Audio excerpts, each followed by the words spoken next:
Sa mapagpalang araw, Barangay Kayagan. Nandito kami sa kabukiran para manguha ng buko. Ayun, sinusungkit na siya para bumagsak at makakain kami. Makainom ng sabaw. Dati inaakyat siya. Subalit dahil sa madulas ang puno ay sinusungkit na lang muna para bumagsak.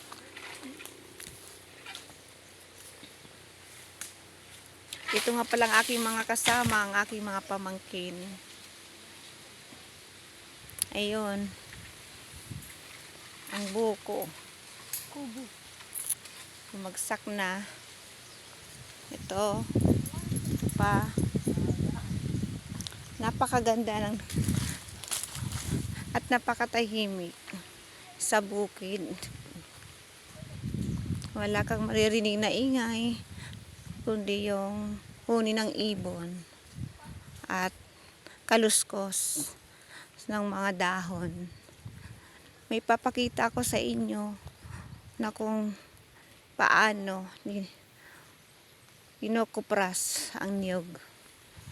Ito na pala yung kuprasan ng niyog. Itong ay nilalagay sa ibabaw ng kawayan at sinisigaan sa ilalim. Pagkatapos noon, pag pwede na alisin yan, sa bao, naalis at ito ang bao na pinag-alisan ng laman ng niyog. Katapos noon, dadalhin sa bayan para ibenta.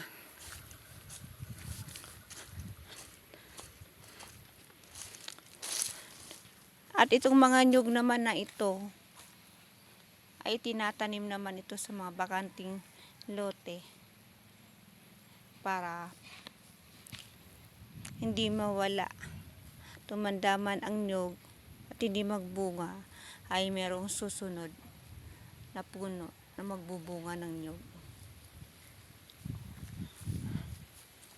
At itong dahon na ito yung ginagawa naming banig. Ito yung ginagawang banig. Pinuputol sa puno, tapos binibilad. Tapos na bilarin, lalagyan ng kulay, luluto sa kaldero, kulayan para magkaroon ng kulay yung banig na gagawin. Itong dahon na to.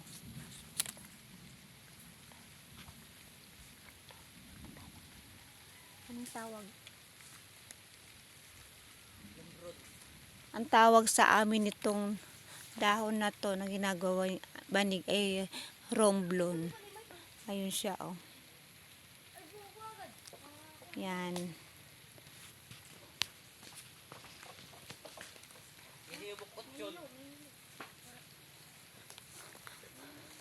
At itong punong ito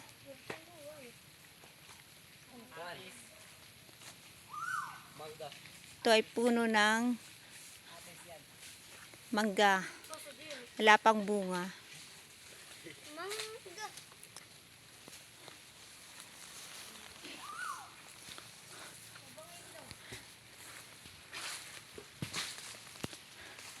Itong puno ng niyog,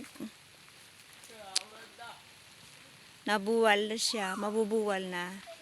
Subalit buhay pa rin siya.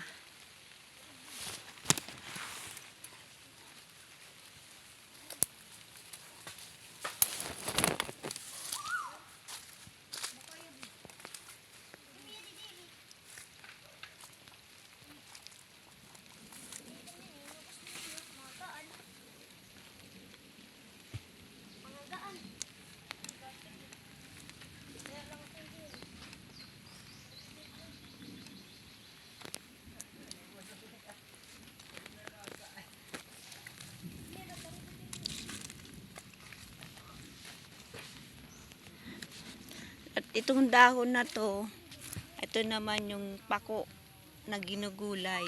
Ito, yung talbos nito ay ginugulay, itong pako, at maganda sa katawan.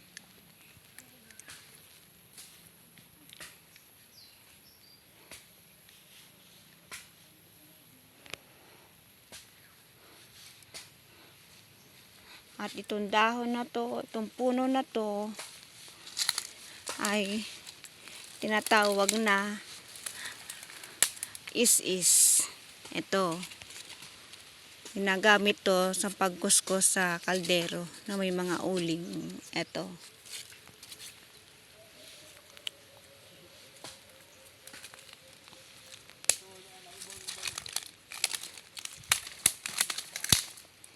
Ayan. Napakatahimik.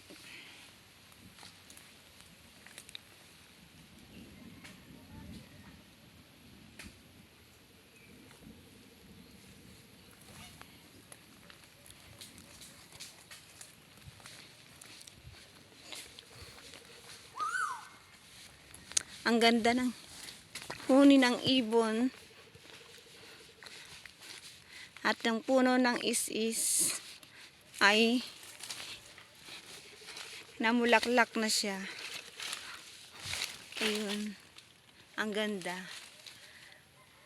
Yellow orange. Napakaganda ng kanyang bulaklak. Napakaganda ng kanyang bunga.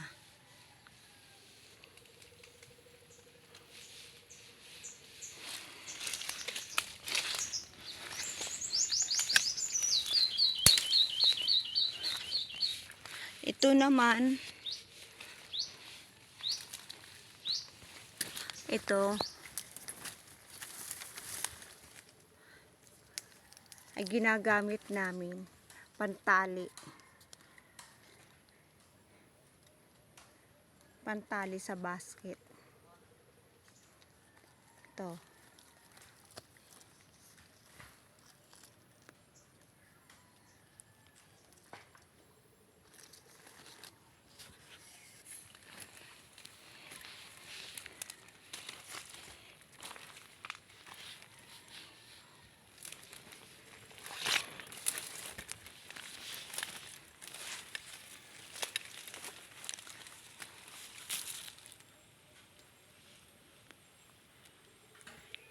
Yan. Itong puno na to na mayroong bunga na kulay green, ang tawag dito ay tigbid. Pag mayroong puno na nabuhay sa lupa na yon, ay pinakamaganda ang tubig, hindi mawawalan ng tubig yung sa tabi ng puno na yan. Palatandaan na maganda ang tubig at hindi mawawala.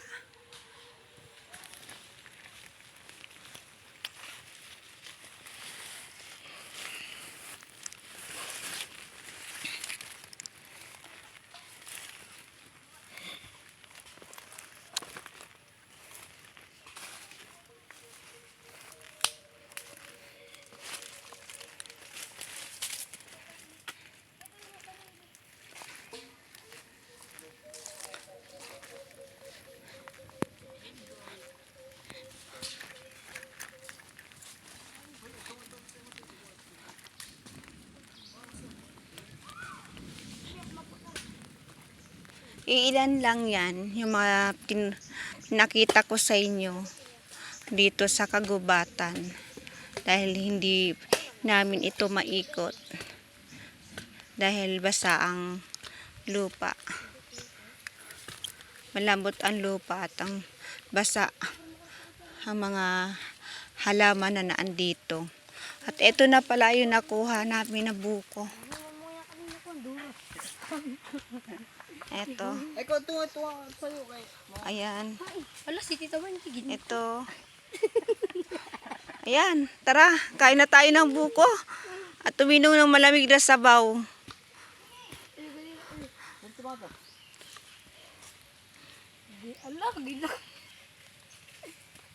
Eto.